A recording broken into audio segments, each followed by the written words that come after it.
Oh, dude. It looks funny as crap when you're making it, but man, I got it in a position right now. She looks wicked.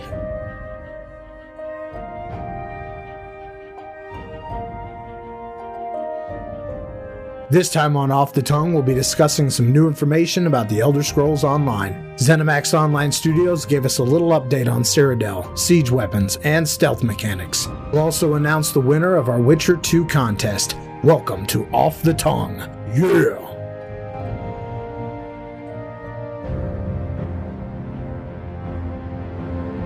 So this time we've got a little bit of extended knowledge on PvP. In a recent Ask Us Anything, ZOS gave us a little more insight into Cyrodiil. We touched on keeps in a previous episode, so now we'll have a closer look at a keep's resources. The three resources around a keep are lumber mills, farms, and mines. These resources fuel the keep's upgrade process. Lumber mills help make keeps' doors stronger and allow them to repair themselves automatically. Farms make guards for your keeps tougher and stronger. Mines help reinforce the walls, making them harder to destroy and allowing them to repair themselves over time as well. Taking control of resources around a keep also shuts off various patrols in the vicinity. So you were telling me before that you were looking forward to these little battles over resources more than the keeps. Yeah, I think they're a lot more fun because you actually know who you're fighting against. It's not just a big group battle, which you tend to get lost in. Well, me personally, I tend to get lost in. Oh, another thing too is, I know I like seeing who's hitting me, so... And it creates guild versus guild rivals as well. Oh yeah, it could. A little bit more personal.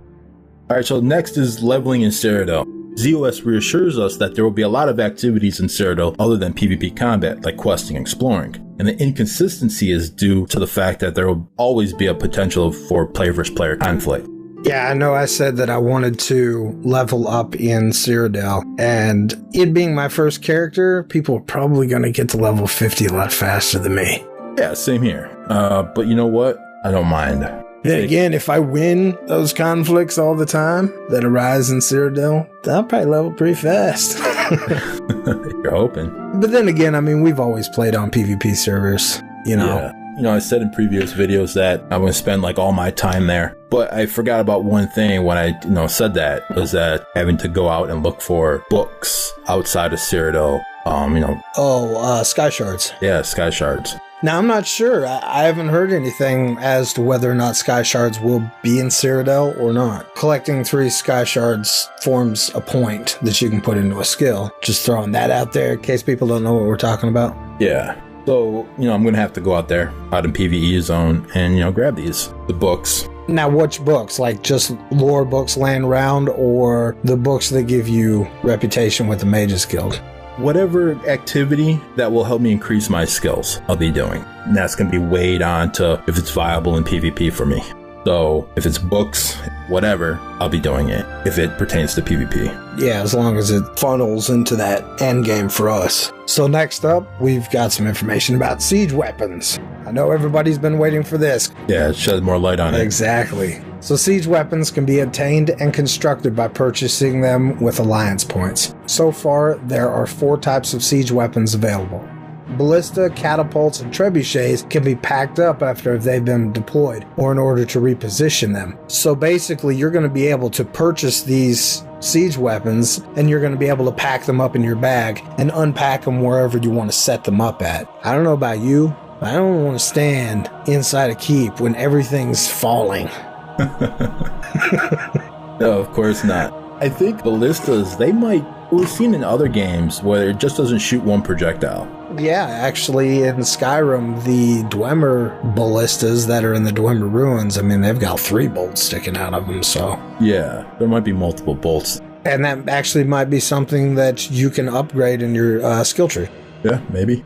One thing that we mentioned in a previous video, we were talking about how we made these siege weapons. Now it's clear that we're going to use alliance points. Yeah. Where we were talking about we'd have to get resources, wood and whatnot. And actually, I was kind of hoping it would be that way, personally. You would have to collect the resources and able to put it together. You purchased a blueprint or something like that, Because I'm kind of iffy at spending my alliance points there has to be a really big reward, you could be spending on something else. It depends on what those other items are. I mean, are they really worth it? They did say that we're not going to have specific PvP gear in this game. I mean, it's going to be, you can use the PvE gear. You're not going to have PvP stats on your gear. Like other MMOs. Right. So you're not necessarily spending your alliance points towards gear. What else are you going to spend it on? I mean, it depends on the cost. Like if you buy a siege weapon, it costs, for example, 50 points. So then you take a keep and it gives you 500 points. That I can kind of get behind in these siege weapons. Then again, it also depends on how they wear and tear down. I'm sure that you're not going to just be able to buy it once and you always have it. It'll probably be something that breaks down over time. Yeah, destroyed. Takes damage, yeah, exactly. All right, moving on. A little bit more information on sneaking. I know a lot of people have been wondering how sneak is going to work. Players who are sneaking can be revealed when they take damage. Players will also have spells that can detect opponents who are trying to sneak around. And since sneaking uses stamina, you really don't want to be out of stamina going into battle.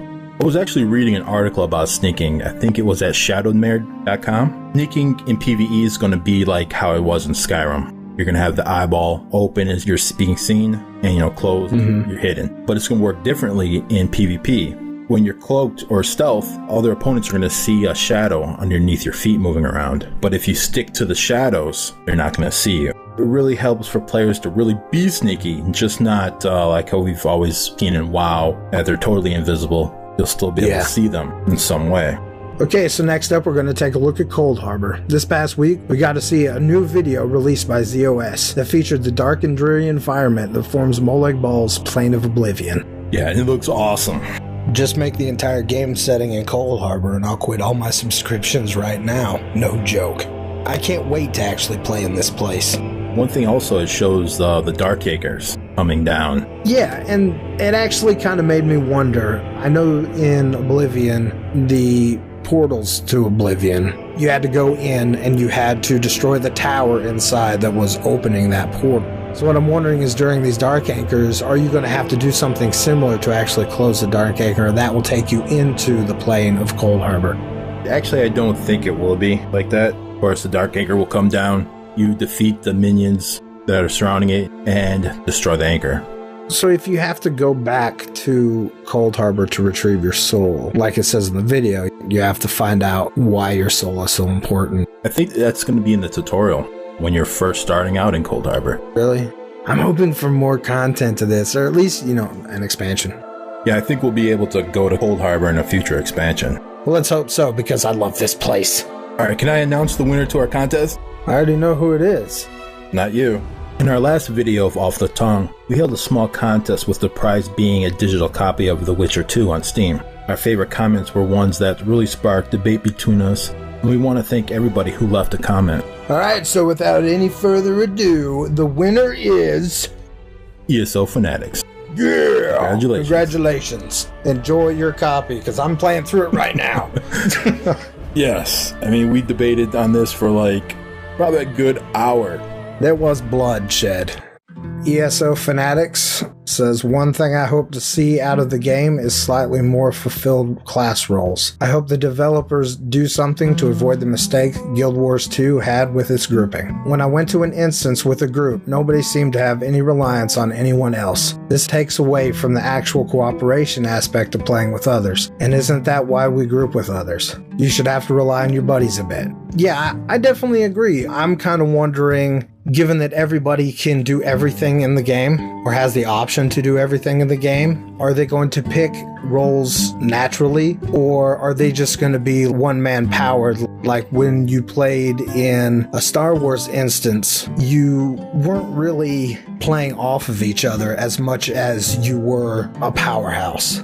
The one thing I'm hoping that will bring together group cooperation in an instance is the synergies. Yeah, you would support each other, but you wouldn't depend a whole lot on another player that's in your group.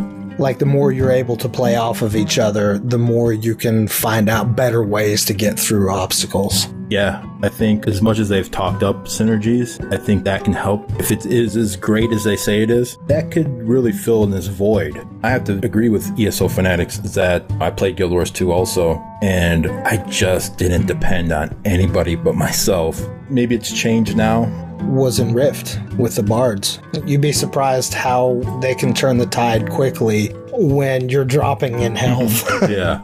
Yeah, so Fanatics, check your inbox on YouTube, and I'll tell you how to contact me on Steam. All right, thank you guys for watching Off the Tongue. It's been awesome. Congratulations again to ESO Fanatics. This is Human Overclock. And this is Stench, and as always, thank you.